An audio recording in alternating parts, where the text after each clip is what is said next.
E aí pessoal, continuando nossa série aqui no canal, hoje a gente vai falar sobre as antes sicilianas depois do lance cavalo F3, né? Então, depois D4, C5, a gente viu no vídeo anterior todas as antes sicilianas sem ser com o cavalo F3, e hoje a gente vai ver os lances com o cavalo F3.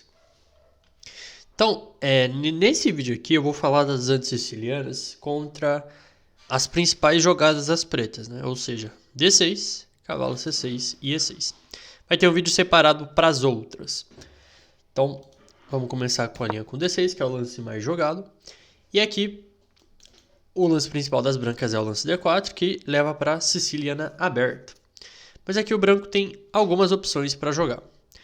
A principal alternativa é o lance bispo B5 cheque, desenvolvendo uma peça com ganho de tempo, que a gente conhece como variante Moscou. Aqui as pretas têm várias opções. Várias não, né? Cavalo C6, bispo D7, cavalo D7. Dama D7 é um pouco impreciso, né? Como a gente consegue ver. Mas, bom, o principal aqui é bispo D7. Pera, já jogaram? Não, já jogaram dama D7 3 vezes. Não, aí é meme mesmo, né? Bispo D7. Se cavalo C6, o branco pode dobrar os peões. Ou simplesmente rocar e jogar torre 1 e tal. Cavalo D7 é uma opção um pouco mais agressiva. Porque depois de roque, o preto normalmente joga com A6 aqui para pegar o par de bispos, ou com o cavalo F6 primeiro.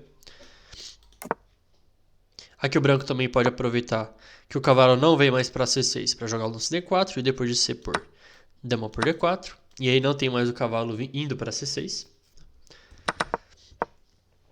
Mas o principal é o bispo D7. O branco normalmente toma. Tem algumas outras alternativas, mas eu não vou cobrir aqui. Dama por D7. Cavalo por D7 é uma opção também, para jogar com torre C8 rápido. Mas dama por D7, aqui o branco tem dois planos. Segue roque. E aí cavalo C6, por exemplo. Só para ilustrar os dois planos que as brancas têm.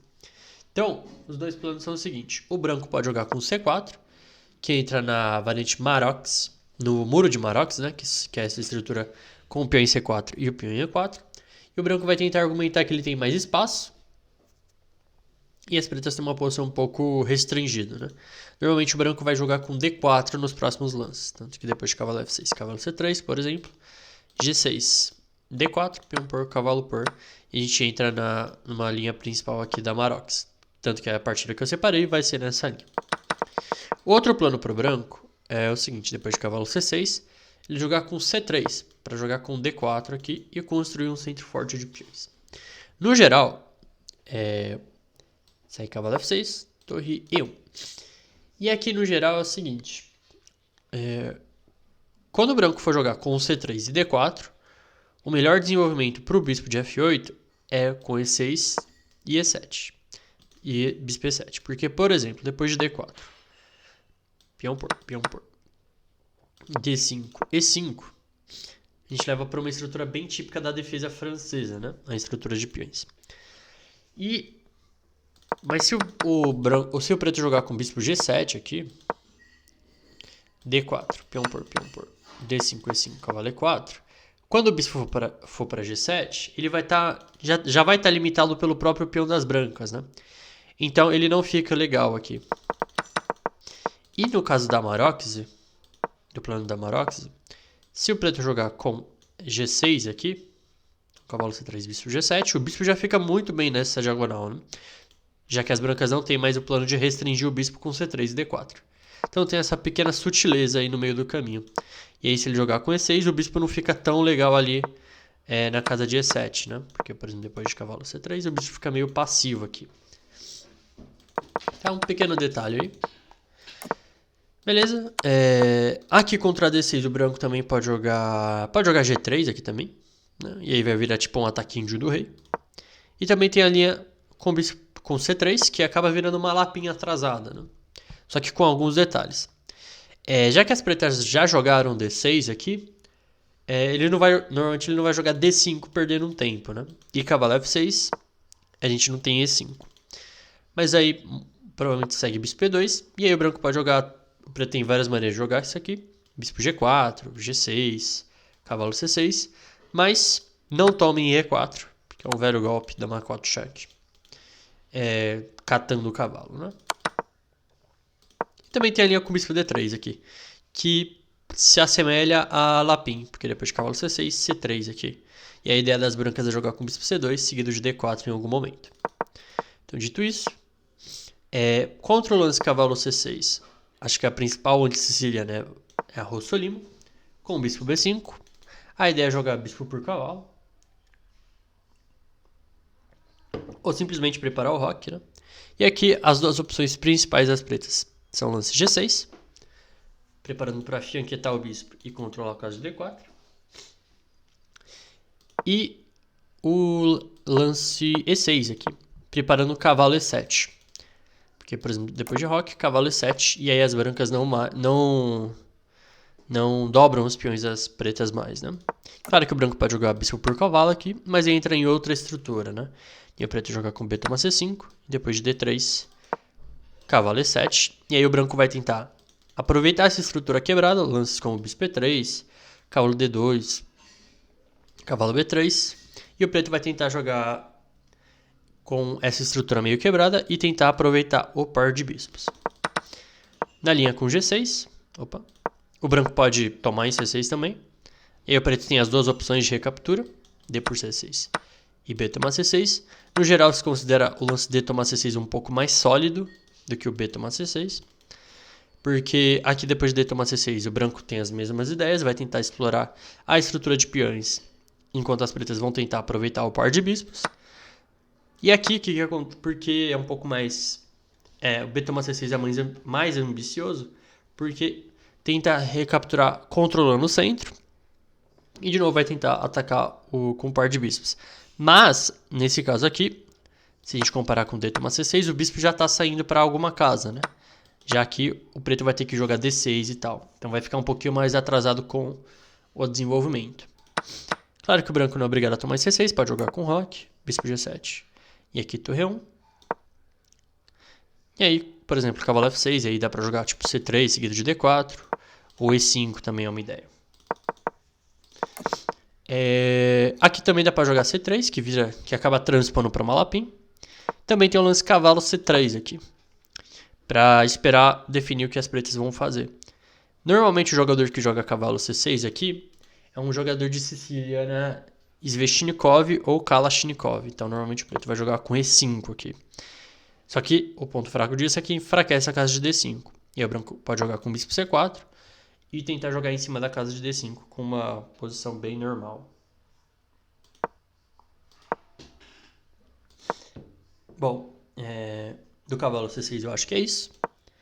Do lance E6 aqui, o preto normalmente quando joga E6 vai tentar jogar uma Taimanov ou uma Paulsen no geral. E aqui o branco tem três opções principais. A principal anti-siciliana aqui é o lance C3, que acaba virando uma Lapin de novo. Mas aí as pretas perderam algumas ideias, né? Porque agora, por exemplo, depois de D5, peão por, dama por, o bispo não sai mais para G4. Então, já defini isso.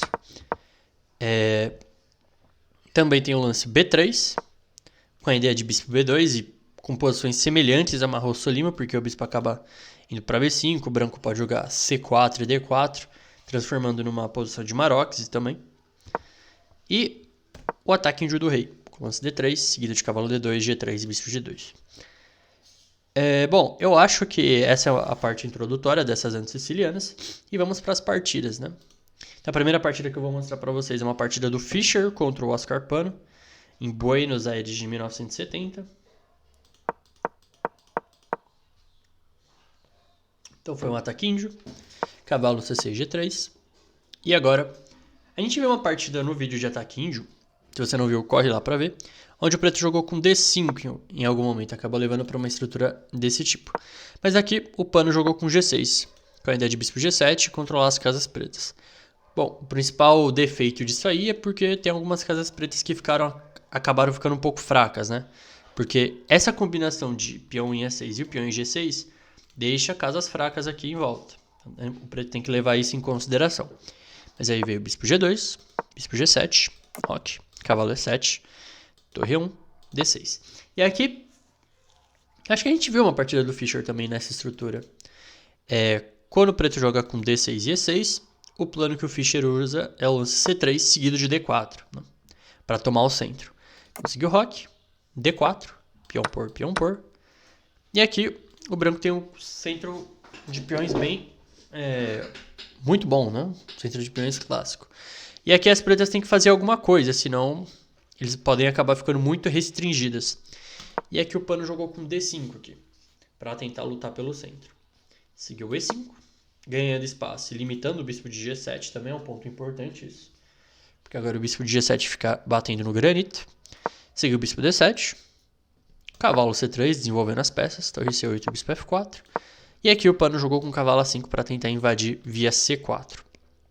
Seguiu torre C1, B5 para tentar ganhar espaço na ala da dama também. Seguiu com B3 para limitar esse cavalo, B4, cavalo E2, bispo B5. E aqui jogou com dama D2 o Fischer. Então a ideia é ataca o peão de B4 e também, em algumas posições, o branco pode jogar com bispo H6 para trocar o bispo que defende as casas pretas e controlar as casas pretas com as peças. Seguiu o cavalo de AC6, defendendo o peão de B4. E aqui o Fischer começou a expansão dele na ala do rei com G4 aqui. Então a ideia do Fischer é o seguinte, ele vai tentar realmente atacar na ala do rei na força bruta, H4, H5, cavalo G3, bispo H6 e passando as peças. O pano jogou A5 aqui. Só que talvez uma decisão mais prudente seria eliminar esse cavalo logo em E2. A posição das pretas ainda fica um pouco restringida, né? Porque as peças não estão meio limitadas. Então seguiria dama E2 e H4, H5. Mas aqui ele jogou A5, deixando o cavalo vivo, né? E aí o cavalo passou para o ataque. Dama B6, H4. Então, notem que o Fischer está jogando nas alas, porque o centro está totalmente fechado, né? Aqui o pano jogou com o cavalo B8. Veio o bispo H6 para tentar trocar o bispo, igual a gente tinha comentado. Cavalo D7. Dama G5, passando de novo a peça para o ataque. Torre C1, bispo H6, dama H6. E aqui o Fischer já tem uma ameaça, que é o lance cavalo G5. E o peão de H7 não é tão simples de defender, né? E aqui as casas pretas aqui na ala do rei, né? E aí elas ficaram mais fracas ainda por conta da troca do bispo de casas pretas. Aqui seguiu torre C8. Tomou. E a ideia é que agora o preto consegue defender o peão de H7 com o cavalo F8. Seguiu H5 para tentar abrir o rei das pretas. Dama D8. Cavalo G5. Cavalo F8. E aqui veio a bomba do Fischer, a primeira das bombas, né? Ele precisa colocar o resto das peças no ataque, né? Mas o cavalo não está chegando direito, o bispo também não. Mas aqui ele achou um jeito tático de trazer as peças para o ataque. Ele jogou com bispo E4. E a ideia é que se dê por E4, cavalo de 3 por E4. E aqui as três peças do Fischer estão chegando no ataque já e não tem como parar. Sem contar o peão, que pode ajudar em alguns casos também, né? E aí, tipo, o cavalo F6 é meio mortal já. Mas aí veio o dama E7. E aí, cavalo por H7, abrindo ainda mais a posição. Cavalo por H por G6, F por G6, bispo por G6. E aqui, o Fischer sacrificou uma peça por 2 peões, mas o rei das pretas está totalmente aberto, né? E esse é o problema principal aqui. O pano tentou se defender com o cavalo G5, mas aí veio o cavalo H5, ameaçando o cavalo F6, cheque. Cavalo F3, rei G2, cavalo H4, rei G3, tomou. Cavalo F6, cheque. E depois de rei F7, dama H7. E aqui o pano abandonou, porque depois de F8 está levando dama G8 mate. Bom, acho que explica várias ideias aqui do ataque índio do rei contra o lance C6. Vamos para a próxima partida, que é uma partida do Kasparov contra o mundo, né? Então, em 1999, quando o Kasparov ainda era campeão mundial, ele jogou essa partida online contra vários jogadores do mundo inteiro. E se eu não me engano, então os lances do mundo eram definidos por votação, por sistema de votos, e tinha mais de 50 mil jogadores, assim, por mais de 75 países em volta do globo terrestre. Então aqui o mundo jogou bispo D7, tomou. E aqui o Kasparov jogou C4 direto. Cavalo C6, cavalo C3, cavalo F6, roque, G6, D4, peão por, cavalo por, bispo G7. Então aqui os dois lados se desenvolveram de uma maneira normal. E aqui o Kasparov fez um lance profilático, que é o lance cavalo de D2, né?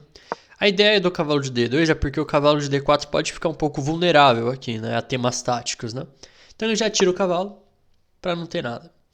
E aqui jogou dama E6 os jogadores do mundo, atacando o peão de E4 e o peão de C4 também, né? Veio o cavalo D5, ameaçando o cavalo C7 duplo. E aqui em vez de, sei lá, roque, porque depois de cavalo C7 tem algumas complicações, depois de dama por E4.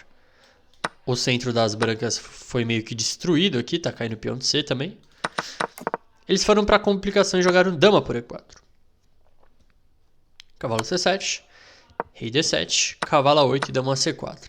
E aqui a gente chega numa posição semelhante à que a gente tinha visto, né? O problema é que na posição que a gente tinha visto o rei estava em segurança com o roque. Só que aqui o rei das pretas está no centro. Então isso muda um pouco as coisas. O cavalo está caindo aqui em A8 mesmo. Então o Kasparov já devolveu aqui o cavalo, que a gente chama de peça desesperada, né? Então ele já ia ser capturado de qualquer jeito, então ele quebra a estrutura das pretas, né? E aí veio o cavalo C3, centralizando o cavalo. Torre A8. A4, para sair dos temas aqui, podendo preparar cavalo B5 em alguns casos. Cavalo E4, tomou. E agora veio o dama B3, atacando o peão de F7 e o peão de B6. F5, bispo G5, terminando o desenvolvimento. E aqui nem toma o peão de B6, né? Porque se tomar em B6, eu nem sei o que acontece, na verdade. O preto joga cavalo D4 com ideias desse tipo e tentar um ataque meio louco aqui. Mas aqui o Kasparov prioriza o desenvolvimento, né? Então a ideia é jogar com torre de F1 e tentar atacar esse rei de D7. Siga dama B4, tentando trocar as damas, porque no geral quando o seu rei estiver exposto, é uma boa ideia trocar as damas, porque diminui as chances de ataque. Dama F7, bispo E5, H3, dando um arzinho pro rei. E aqui tomou em A4, tomou, e tomou em H7. Bispo por B2 e dama por G6. E aqui teve algumas trocas de peões, o rei das pretas ainda está tá bem inseguro ali, né? Seguiu dama E4, então qual é a compensação das pretas, né? Ele tem um peão e um cavalo pela torre, que normalmente não é suficiente, e junto com isso o rei das pretas em D7 está bem exposto. Mas o peão é passado, então a gente tem que ficar sempre de olho. Siga dama F7, bispo D4, dama B3, F4, dama F7 atacando o peão de F, bispo E5 e aqui H4 para começar a disparar o peão de H. Veio B5 com a mesma ideia para disparar o peão de B, H5, dama C4 oferecendo a troca de damas. Se tomar aqui em C4, vem B por C4, e qual seria a diferença, né? O preto consegue jogar B5 e D5 e unir os peões. Então aqui ele jogou com dama F5 cheque, dama E6. E agora sim ele toma, porque os peões continuam quebrados aqui na coluna B. Seguiu G3 para tentar mobilizar os peões. Tomou. Seguiu B4. Se bispo por G3, acho que H6 aqui o peão começa a ficar um pouquinho mais perigoso. Seguiu B4, bispo F4 para tentar trocar mais peças. Cheque, rei G2, rei H1, B3, G4, rei D5, G5, E6. E aí começa essa corrida, cavalo E7, torre D1, ameaçando o bispo E3. E aí jogou E5. Veio o bispo E3, rei C4, tomou. Rei G2, B2, rei F3, rei C3, ameaçando o rei C2, H7, ameaçando promover cavalo G6, evitando a promoção. Rei E4, rei C2, torre H1, D3, rei F5, promove, toma, rei por G6, D2, H8 e D1. A gente chega nesse final de damas, né? Que já não é uma coisa fácil. Os finais de damas são muito táticos, assim, então exige muito do cálculo. Mas aqui, apesar do branco ter um peão a menos, ele tem uma clara vantagem aqui, porque o peão de G está muito mais próximo da promoção do que os peões das pretas, né? Então, nos finais de damas, no geral, quanto mais peões passados você tiver, quanto mais avançados eles tiverem também, melhor. Então, veio a dama H7, B5, tentando avançar os próprios, rei F6 cheque, rei B2, dama H2, rei A1, dama F4, centraliza a dama e protege o rei das brancas de qualquer tipo de cheque. B4, toma em B4, dama F3 cheque, rei G7, D5, dama D4, rei B1, G6, e aqui as pretas não conseguem dar um cheque no rei das brancas, né? Dama E4, dama G1, se tomar E4 acho que empata, porque depois de rei F8, T3, G7, E2, G8, E1, dama G1, rei B2, dama F2, rei C1, rei F6, D4, e depois de D4, G7. As pretas abandonaram porque não tem como evitar direito a promoção do peão, né? Poderia seguir cheque, rei G5, dama D5 cheque, mas aí a dama consegue já defender. Cheque, rei H6, dama H2, rei G6, dama D6, e depois dama F6, dama G3 cheque, dama G5, e aí troca as damas e o branco promove primeiro, né? E aí acaba levando para aquele final de dama contra peão que a gente já tem aqui no canal. Então, essa foi uma pequena introdução às danças sicilianas com cavalo F3. Espero que vocês tenham gostado e vejo vocês no próximo vídeo.